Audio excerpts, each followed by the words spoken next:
Hello, welcome to my presentation. Today I will be presenting to you my dissertation plan, explaining my research statement, research methods, literature reviews, and what readings I've looked into so far.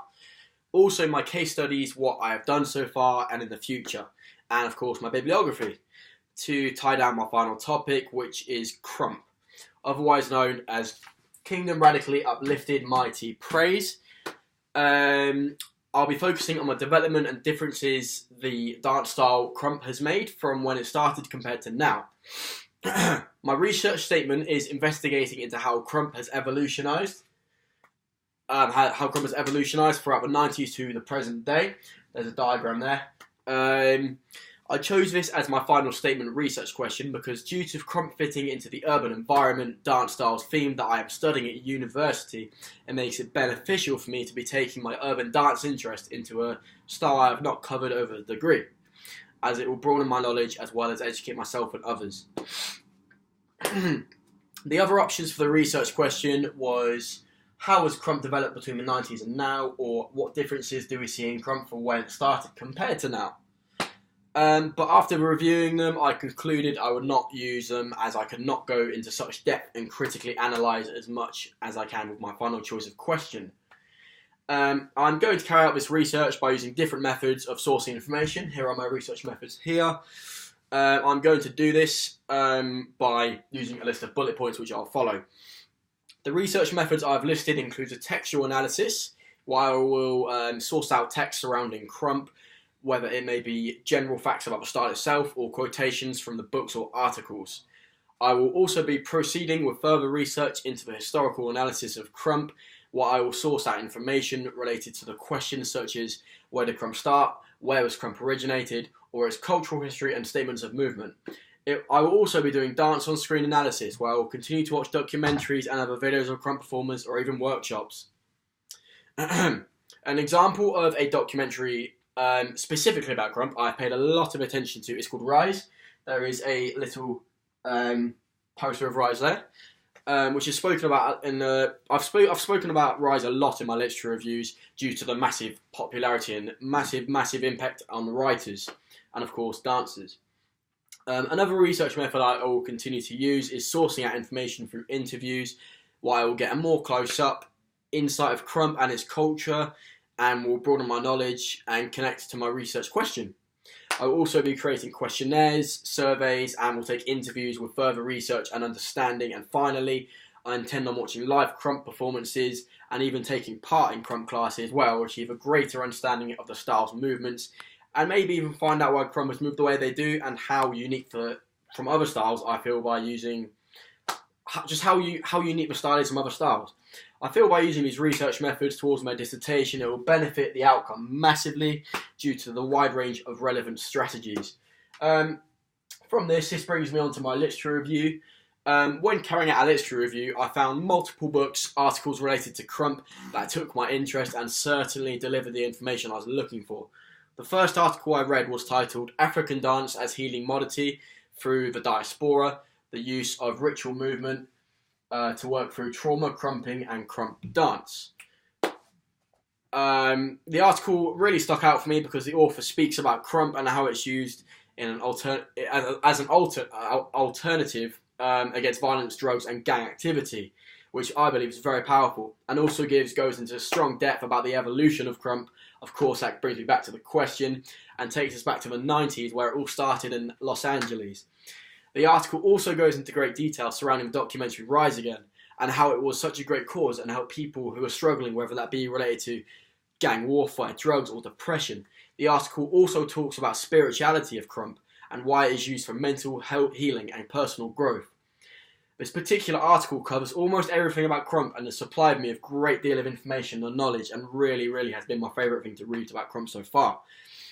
The second book I reviewed is titled as Hip Hop and Urban Dance by Fitzgerald. It speaks thoroughly about clowning and crumping and their differences. A little example of a word used for Crump is spiritual warfare, which is something I've only just discovered from these readings. Again, something that's brought new knowledge to me. This book also includes points of Crump technique and movements, so if you're a Crump beginner, it's always handy to read through this. The third book into my literature review is titled Burunbugu Ballroom Boogie, Shimmy Shake and Sham, the multi-range combos of crumping. This book speaks strongly about urban dance. In this case, crump was used as a replacement of the gang violence. This book goes into great detail on insight between the link between gang violence and replacing it. This book also speaks on how crump is used to replace anger or other painful emotions, and how there is a deeper meaning behind the crump that there is claimed to be a hidden transcript.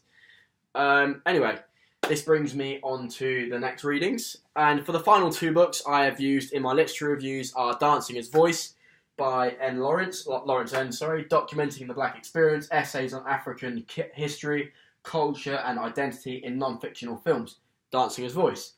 And Belsey, Blackness and Disability, Critical Examinations and Cultural Interventions, The Illest. These books really stuck out for me because it really speaks about spirituality of crump again, the connection between gang influence and crump, and how crump is used as a healing method to destroy mental pain. This brings me on to, let me just move over here, my case study. So in what I've done so far for my case study, I have done research into the historical analysis of crump.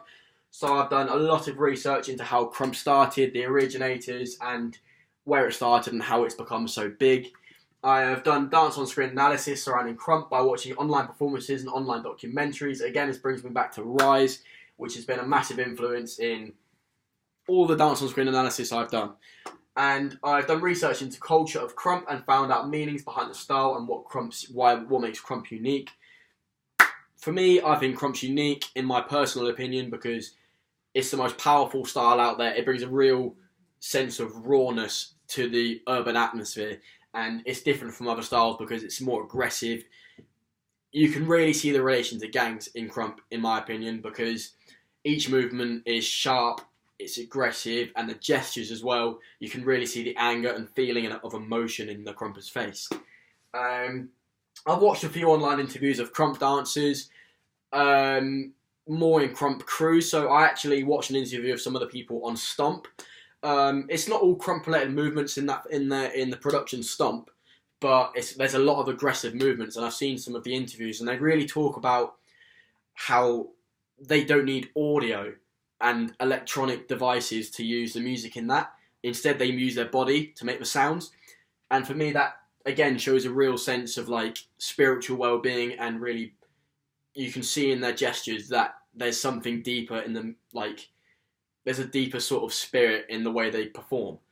What am I going to do next? Next, I am going to do research into how crump has changed and evolved from the 90s to the present day. Again, I've done plenty of research on this so far, but I am curious to see at how, more reasons as to why it's changed. A little example as to how it's changed is back in the 90s, they never used to use props as crumping, but nowadays props are used. For example, you can compare it to an Apple product, how an old phone has to be made better and changed into a new phone. Everything has to get better, and that's the way they use crump. They make it original and add things to it. I'm going to interview crumpers.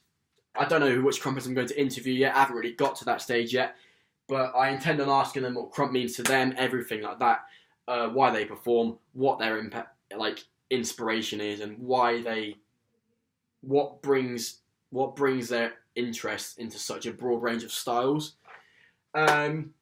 Anyway, that's my case study, and for my bibliography, I intend on doing further research into interviews, and an interview that I've referenced in here is a YouTube link to an interview of Tai Tai's where he speaks about why he crumps. He speaks about what crump means to him. He speaks about how he feels in crump, and he speaks about an audience's perspective, which I believe is really powerful because it gives me loads of senses of information, not just from basic sources of information like why he's interested in crump. I find out an audience's interest as well. So I also, and to conclude this, I intend on doing more research into, I'll do a few more. I want to do more questionnaires and give different questionnaires to different crumpers to get as many opinions as I can. Thank you for listening to my my presentation, and I hope you enjoy.